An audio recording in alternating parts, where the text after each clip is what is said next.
جو M Q M Pakistan نے، ان کے لیڈرشپ نے جو مسودہ قانون ترامیم کا بلدیاتی قانون میں ترامیم کے لیے جمع کرایا ہے، اس کو اب تک جو ہے نہ ہی کابینہ میں پیش کیا گیا ہے، نہ ہی اس کو اسمبلی میں پیش کیا گیا ہے. اس پہ بھی ایم کیو ایم نے اپنے تحفظات کا اظہار کیا ہے. اور جو معاہدہ ہوا تھا، معاہدے میں جو نکات طے ہوئے تھے، اس پہ بھی جو ہے وہ پیپلز پارٹی اور جو سندھ حکومت ہے یہاں کی، وہ پس و پیش سے کام لے رہی ہے. اس معاہدے پہ منع عمل کرنے کو تیار نہیں ہے. لیکن خبریں یہ بھی ہیں کہ زرداری صاحب نے اور بلاول صاحب نے جو ہے کہا ہے وزیر اعلیٰ سندھ کو اور دیگر وزراء کو اس پہ منع عمل کیا جائے. لیکن لگتا یہ ہے کہ وہ صرف اور صرف زبانی کلامی سروس ہے، لپ سروسنگ جسے کہتے ہیں وہ ہے.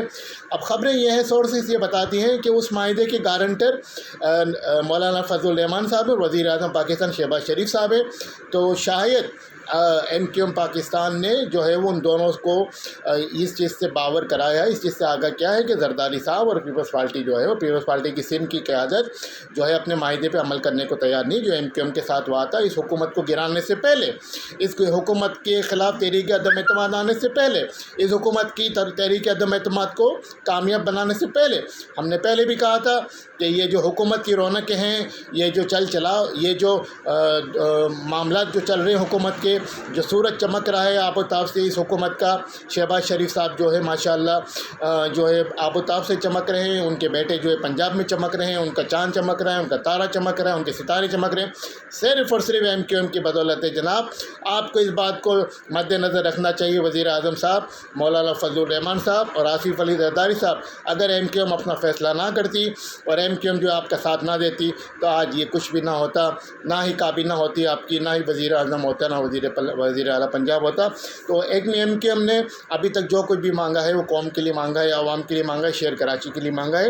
اور وہ کہتے ہیں نا کہ وہ وعدہ ہی کیا جو وفا ہو جائے.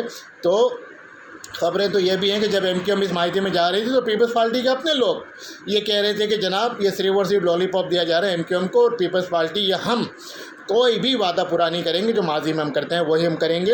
اس لیے کسی شاعر نے کہا ہے کہ وعدہ کیا ہے میرے محبوب نے 5ویں دن کا، وعدہ کیا ہے میرے محبوب نے 5ویں دن کا، کسی سے سن لیا ہوگا یہ دنیا 4 دن کی ہے. تو بات وہی ہے جناب کہ نہ 5واں دن آئے گا، نہ وعدہ پورا ہوگا.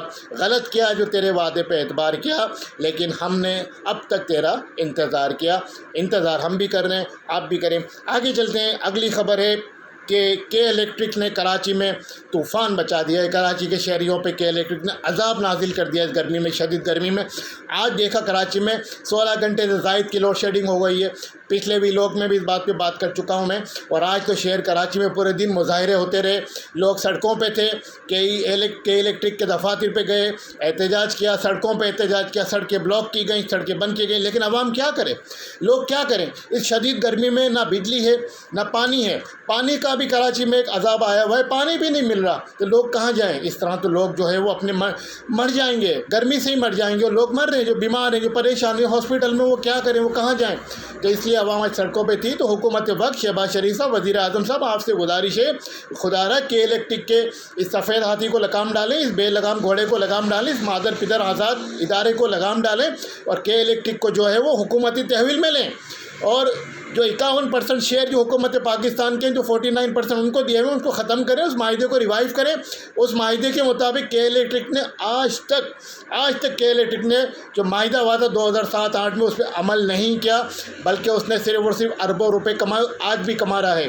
اس کے علاوہ آپ نے دیکھا ہوگا کہ وزیر اعظم صاحب نے پچھلے جتنے بھی دورے کیے ہیں، لائک عمران خان اور لاہور کے کیے ہیں، ہر سیٹرڈے سنڈے کو وزیر اعظم صاحب جو لاہور جاتے ہیں اور کسی نہ کسی ہاسپٹل کا افتتاح کرتے ہیں.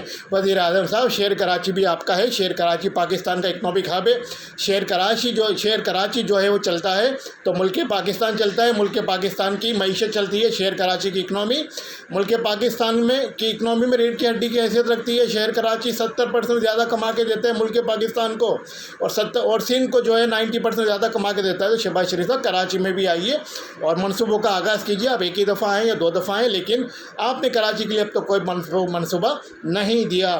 اس کے علاوہ ایک اور امپورٹنٹ خبر ہے کہ پبلک اکاؤنٹس کمیٹی کے چیئرمین نور عالم خان نے جو ہے نیب کے جتنے بھی افسران ہیں, نیب کے جتنے ڈائریکٹرز ہیں, جتنے ملازمین ہیں, سب کے اپنے اور ان کے اپنے خاندان کے فیملی ممبرز کے رشتہ داروں کے اثاثوں کی تفصیلات طلب کر لی ہے. میرے خیال میں جو احتساب کا ادارہ تھا اب اس کا احتساب شروع ہونے کو ہے. اور نیب کراچی کے ڈائریکٹر نے اس پہ اعتراض کیا کہ جو سوال نامہ ہم ملزمان کو دیتے ہیں وہ سوال نامہ ہم نیب کے افسران کو کیسے دیں.